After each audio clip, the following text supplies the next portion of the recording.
वापस स्वागत है आप सबका। मैं Vivek Bindra, motivation speaker, leadership consultant, business coach. Thumbnail देख के आपने क्लिक किया, इसका यही अर्थ है या तो आप व्यापारी हैं या बनने वाले हैं, और या फिर corporate leadership, entrepreneurship, business knowledge में आपका काफी इंटरेस्ट है। आज का थंबनेल क्या था? आज का टॉपिक है कम पूंजी में, लिमिटेड पूंजी में व्यापार को कैसे बड़ा कर दें। आप में से कई लोग ये सोचते होंगे कि यार कम पैसे बिजनेस करने के लिए तो बहुत पैसा चाहिए, मैं कैसे करूं? देखिए, आज देश के छोटे छोटे शहरों में मैं इस मैसेज को पहुंचाना चाहता हूं कि जितनी बड़ी ग्लोबल टेक जायंट्स या नॉन टेक्निकल जायंट्स भी अब खड़े हो रहे हैं, और अब जो बड़े हो रहे हैं वो बहुत ज्यादा पैसा इन्वेस्ट करके नहीं हो रहे। आज का मॉडल है एसेट लाइट मॉडल। इसको क्या बोलते हैं? Fly light. एक कम ऑन, क्या बोलते हैं? Fly light. थोड़ा सा हाथ आप लोग बाहर निकालिए, वीडियो देख रहे हैं ना, थोड़ा मोबाइल बाहर रख करके ऐसे हाथ लाइए, बोलिए फ्लाई लाइट। अगर एक पतंग पे 2 किलो का वजन रख दे तो पतंग ऊपर नहीं उड़ पाएगी। Only a light kite will fly high. Come on, a light kite will fly high. आप चाहते हैं आपकी पतंग ऊपर तक उड़े? देखिए, व्हाट्सएप क्या है? व्हाट्सएप हालांकि दुनिया की सबसे बड़ी मैसेजिंग सर्विस, लेकिन अपना सर्वर उनका जीरो। आप ही के मोबाइल के ऑपरेटिंग सिस्टम में ही अपना सर्वर बना लेता है। उसको ज्यादा एम्प्लॉयज की जरूरत नहीं पड़ी। पूरे दुनिया भर में व्हाट्सएप में केवल 200 एम्प्लॉयज में नहीं है। इसको बोलते हैं फ्लाई लाइट मॉडल। इतना कैपिटल एक्सपेंडिचर हुआ ही नहीं, थोड़ा सा ओपेक्स, बड़ा सब कुछ प्रॉफिट प्रॉफिट प्रॉफिट। वाह वाह वाह। Ola, Uber, in fact Uber is world largest taxi service. इतनी टैक्सी, दुनिया में सबसे बड़ी टैक्सी सर्विस, लेकिन उनकी अपनी टैक्सी तो एक भी नहीं है, उनका अपना ड्राइवर तो एक भी नहीं है। इसको क्या बोलते हैं? Fly light. Asset light model में बड़ा केपेक्स में खर्चा नहीं है, ओपेक्स में करते हैं। इनका अर्थ क्या होता है? Capital expenditure versus operational expenditure. आप ऑपरेशंस में एक्सपेंडिचर यानी कि रोजमर्रा में बिजनेस को चलाने के लिए वर्किंग कैपिटल चाहिए, बड़ा केपेक्स, पैसा फंसाना नहीं है। In fact Alibaba is world most valuable retailer, लेकिन they have zero inventory of their own. अपना तो कुछ है ही नहीं ना, दूसरे का इधर से उधर, सिंपल। देखिए, इसी को बोलते हैं फ्लाई लाइट। क्या बोलते हैं? Apple is world most premium mobile manufacturing company, लेकिन अपना मोबाइल तो एक भी नहीं बना रहा ना। फॉक्सकॉन उनके लिए मोबाइल बनाता है। क्या बोलते हैं इसको? Fly light. Asset light model बड़े कमाल की चीज है। ये होता क्या है? एसेट लाइट मॉडल में ऑर्गेनाइजेशन को सारी चीजें करने की जरूरत नहीं, वो अपनी एक्सपर्टीज पे फोकस करे, और प्रमोटर का और इन्वेस्टर का, दोनों का रिटर्न ऑन इन्वेस्टमेंट अपने आप बढ़ जाता है, क्योंकि केपेक्स के अंदर बड़ा पैसा ब्लॉक हुआ ही नहीं। एसेट लाइट मॉडल के प्रमुख रूप से 3 बड़े फायदे होते हैं। पहला फायदा, उनको बढ़िया रिटर्न ऑन एसेट मिलता है। हर कंपनी अपने बिजनेस का रिटर्न ऑन एसेट कैलकुलेट करती है। ये प्राइस टू अर्निंग रेशियो एक बड़ी काम की रेशियो होती है, कभी डिटेल में इस पे वीडियो बनाऊंगा।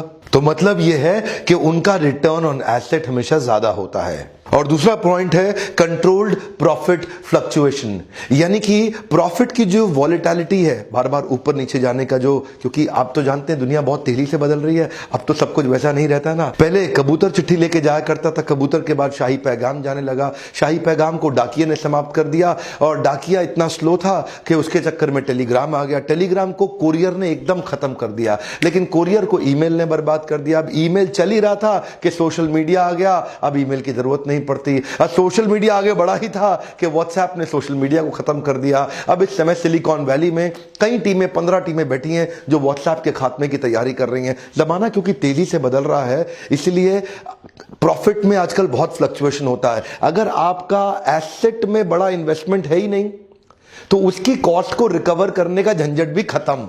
देखिए, क्योंकि एसेट बड़ा है ही नहीं ना, तो एनुअल कॉस्ट एसेट की भी तो होती है, अब उसको कवर अप करने का झंझट ही खत्म। आपकी तो कॉस्ट ही बहुत थोड़ी सी रह गई, तो इसलिए प्रॉफिट में फ्लक्चुएशंस नहीं रहते। एसेट लाइट मॉडल छोटे व्यापारियों के लिए देखिए तरीके ढूंढने पड़ते हैं। और तीसरा फायदा है स्केलेबिलिटी ड्रिवन कॉस्ट घट जाता है। हर बिजनेस को स्केल अप करने के लिए कॉस्ट आती है। अब क्योंकि इसका मॉडल ही ऐसा है, शुरू से ही ऐसा फाउंडेशन, जड़ें आपने तैयार करी कि जितना बड़ा करते जाएंगे कॉस्ट नहीं बढ़ेगी, केवल प्रॉफिटेबिलिटी बढ़ेगी। तो स्केल अप से संबंधित जितनी भी कॉस्ट है, जैसे अगर आपने फैक्ट्री लगाई, नया फैक्ट्री लगाने के लिए 5 करोड़ चाहिए, एक फैक्ट्री और लगाने के लिए 10 करोड़ चाहिए, एक और के लिए 5 करोड़ चाहिए। ये क्या? ये एसेट हैवी मॉडल है। एसेट लाइट मॉडल ऐसा होगा कि स्केल अप करते वक्त कॉस्ट नहीं बढ़ेगी, केवल प्रॉफिटेबिलिटी बढ़ेगी। क्विकली 5 उदाहरण देता हूं आपको, जिससे आपको और समझ में आएगा। पहला उदाहरण है फ्रेंचाइजिंग। आज फ्रेंचाइजिंग बहुत ही फास्ट और इजी तरीका है। फ्रेंचाइजर के लिए भी एसेट लाइट है और फ्रेंचाइजी के लिए भी एसेट लाइट है। दोनों का लोड शेयर हो जाता है और दोनों का बिजनेस बड़ा हो जाता है।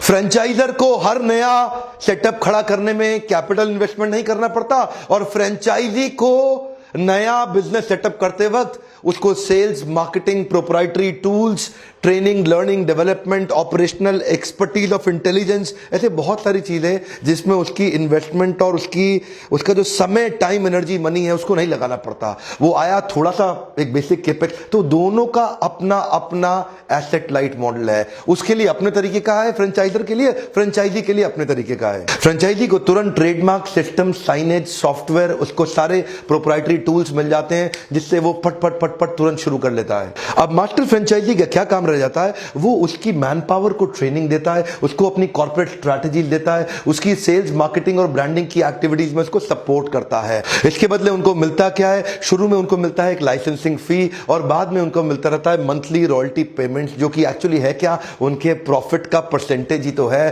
फ्रेंचाइजी काम करता रहेगा और ये प्रॉफिट का परसेंटेज कमाता रहेगा। इसका भी इन्वेस्टमेंट आधा, उसका भी इन्वेस्टमेंट आधा, शेयर हो गया फ्रेंचाइजर और फ्रेंचाइजी में अपने अपने खर्चे को। एसेट लाइट मॉडल बहुत सारे दुनिया भर के एग्जांपल्स हैं, पिज्जा हट, डोमिनोज, सबवेज, मैकडॉनल्ड्स, दुनिया भर के। लेकिन अभी हमने देखा कामधेनु सरिया जैसी कंपनी भी फ्रेंचाइजी मॉडल में आ गई। ये कामधेनु सरिया क्या करती है, इसके 10,500 डीलर और डिस्ट्रीब्यूटर हैं, 70 फ्रेंचाइजीज हैं इंडिया में जो कि कामधेनु के प्रोडक्ट्स बनाते हैं। और ये क्या करते हैं, ये इनको टेक्नोलॉजी, मार्केटिंग सपोर्ट और डिस्ट्रीब्यूशन और डीलर का नेटवर्क दे देते हैं माल को बेचने के लिए। इसका मतलब क्या है, कामधेनु सरिया को अब सारे सरिया नहीं बनाने, 70 इन्होंने फ्रेंचाइजी नेटवर्क के छोटे छोटे मैन्युफैक्चरर देश भर में छोटे छोटे इकट्ठे कर लिए। अब उनके साथ उन्होंने पार्टनर कर लिया, उनको उन्होंने ट्रेनिंग टेक्नोलॉजी दे दी, अब वो सरिया बनाते हैं। और डिस्ट्रीब्यूशन, नेटवर्क, ब्रांडिंग, एडवर्टाइजिंग, ये कामधेनु की पेरेंट कंपनी जो मास्टर फ्रेंचाइजर है वही करता है और उनका सरिया बनते ही बिक जाता है। इसको क्या बोलते हैं, एसेट लाइट मॉडल। सारा काम अब कामधेनु को नहीं करना, डिवाइड हो गया इनका केपेक्स ओपेक्स पे काम चल रहा है। फ्लाई लाइट, कम ऑन, क्या फ्लाई लाइट। अगला पॉइंट है आउटसोर्सिंग। आउटसोर्सिंग का मतलब क्या है, आउटसोर्सिंग एक ऐसा मॉडल है जहां पे आप अपनी कॉस्ट को रिड्यूस कर देते हैं और ऑपरेशनल एफिशिएंसी बिल्ड कर लेते हैं by shifting your task, by shifting your workload to an external party, external vendor, external partner. वो आपकी मदद करेगा, आप अपने कोर काम पे करें, आउटसोर्स कर दें, वो बाकी काम करता रहेगा। उदाहरण मैं आपको दे चुका हूं, एप्पल अपना फोन खुद नहीं बना रहा, उसका फोन फॉक्सकॉन बना रहा है। HMD ग्लोबल का जो नोकिया है वो भी फॉक्सकॉन बना रहा है, शाओमी का फोन भी फॉक्सकॉन बना रहा है। अब फॉक्सकॉन ने क्या किया, उसको मोबाइल बनाने में उसने मास्टरी कर ली, ये मोबाइल का ब्रांड बिल्ड करने में और उसको बेचने में मास्टरी कर ली। तो एप्पल ज्यादा फोकस करता है डिजाइनिंग पे, R&D पे, मार्केटिंग पे और सेल्स पे, और बनाने का काम किसका, फॉक्सकॉन का। अब बनाने में जो बड़ा कैपिटल एक्सपेंडिचर वो किसका हो गया, वो फॉक्सकॉन की एक्सपर्टीज बनाने में और इनकी डिजाइन, R&D, सेल्स, मार्केटिंग, इसको बोलते हैं बड़ा कैपिटल एक्सपेंडिचर। डिवाइड हो गया, asset light model, fly light. इसीलिए दोनों कंपनी अच्छा काम कर रहे हैं। सारे काम खुद कभी नहीं करने। हमारे छोटे छोटे लल्लू लाल व्यापारी, उनकी दिक्कत ये है वो सब कुछ काम खुद ही गल्ले पे बैठ के हर काम खुद हैंडल करना चाहते हैं। नहीं सर, नहीं, पार्टनर्स बिल्ड करिए, चैनल पार्टनर्स बिल्ड करिए, लोग अपनी मैन पावर ऐसी तैयार करिए कि बिजनेस फट फट फट फट फट ग्रो करेगा। तीसरा, क्विक एसेट शेयरिंग मॉडल।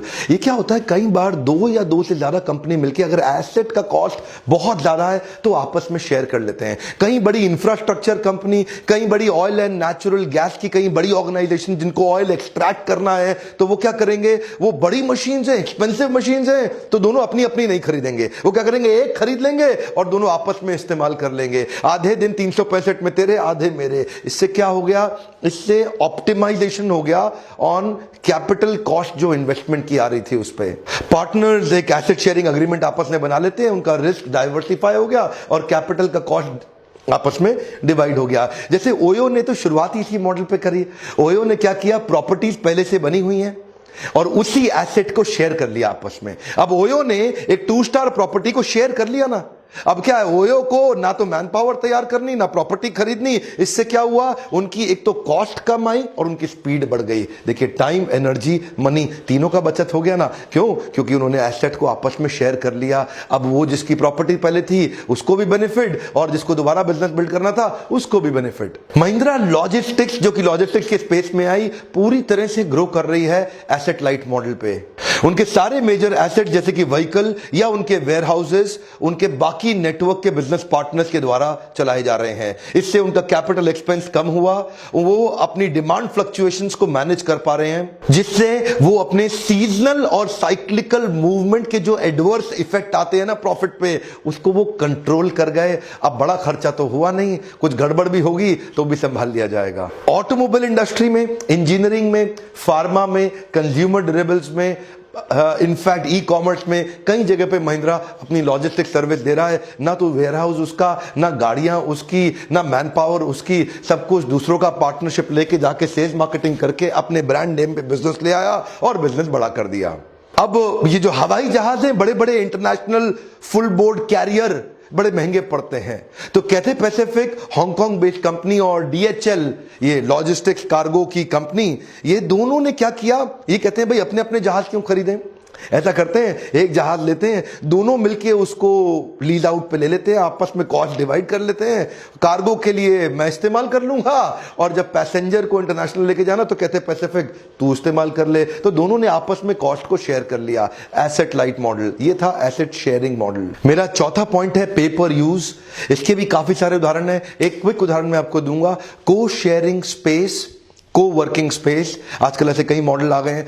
मान लीजिए आपकी कंपनी का कॉर्पोरेट ऑफिस मुंबई में है, आपके पास 250 लोगों की मैन पावर है मुंबई में, लेकिन आपको एक और छोटा सा ऑफिस 20 लोगों का गुड़गांव में खोलना है, 15 का हैदराबाद में, 10 का बैंगलोर में और 5 का चेन्नई में भी खोलना है और 5 का चंडीगढ़ में भी। तो ऐसे काफी सारे नए ऑफिस स्पेसेस के कॉन्सेप्ट आ गए हैं पे पर यूज के, कि भाई आप जितने वर्क स्टेशन लोगे उतने का ही पैसा दो। प्रिंटर सब कंपनी के लिए कॉमन यूज करने के लिए, वॉशरूम कॉमन यूज के लिए, पैंट्री कॉमन यूज के लिए, स्टेशनरी कॉमन यूज के लिए, इंटरनेट कॉमन यूज के लिए। लेकिन जितना वर्क स्टेशन लोगे बना बनाया, आपको ऑफिस सेटअप करने का खर्चा ही खत्म। अब देखिए 5, 7, 10 लोगों के लिए आप नया ब्रांच खोलेंगे, पूरा ऑफिस कौन स्टार्ट करेगा? 5,000 रुपए, 7,000 रुपए, 10,000 रुपए, 15,000 रुपए पर सीट आपने उनको पे किया, जैसा चाहिए क्वालिटी का। अब वहां पे कहीं केबिन्स होते हैं या वहां पे कहीं मीटिंग रूम्स होते हैं, तो वो कॉमन हो गए। ये क्या है? पे पर यूज। इससे क्या हुआ, अब आपको नया ऑफिस सेटअप करने का कॉस्ट नहीं पड़ा। कम ऑन, फ्लाई लाइट, बहुत सारे उदाहरण हैं। मेरा 5वां पॉइंट है लाइसेंसिंग इन, लाइसेंसिंग आउट। कई सारी फार्मा कंपनी अपनी R&D कॉस्ट बचाने के लिए, अपनी ब्रांड डेवलपमेंट कॉस्ट बचाने के लिए लाइसेंस आउट कर देती है अपने प्रोडक्ट को, कुछ लाइसेंस इन कर लेती है। यानी कि जो बड़ी R&D कंपनी का माल अपने यहां बेचेगा, लेके आएगा, उसको बोलते हैं लाइसेंसिंग, उसने लाइसेंस ले लिया। और जो कहता है कि मेरा प्रोडक्ट आप लेके बना लो, वो बोलता है लाइसेंस आउट। तो दोनों तरह से हो सकता है ना, मतलब दोनों के लिए तो क्या हुआ कि उनकी कॉस्ट शेयरिंग हो गई। ये ज्यादा फोकस R&D पे, ब्रांड डेवलपमेंट पे करता है, यहाँ पे मैन्युफैक्चरिंग पे, सेल्स मार्केटिंग पे करता है। देखिए मैं इस पे और भी डिटेल में बता सकता था, पर क्योंकि वीडियो लंबा हो जाता है, एक बात आपको बताना चाहता हूं, यकीन मानिए, आपको बता रहा हूं, यकीन मानिए आपके लिए बहुत आसान है कम पूंजी के अंदर बिजनेस को बड़ा करना। आपको थोड़ा सा मेरा सुझाव है, अपने ऊपर, अपने लर्निंग एंड डेवलपमेंट पे, अपनी ट्रेनिंग पे, ये जो ब्रेन आपको सब कुछ देता है जिंदगी में, इस पे थोड़ा इन्वेस्ट करिए।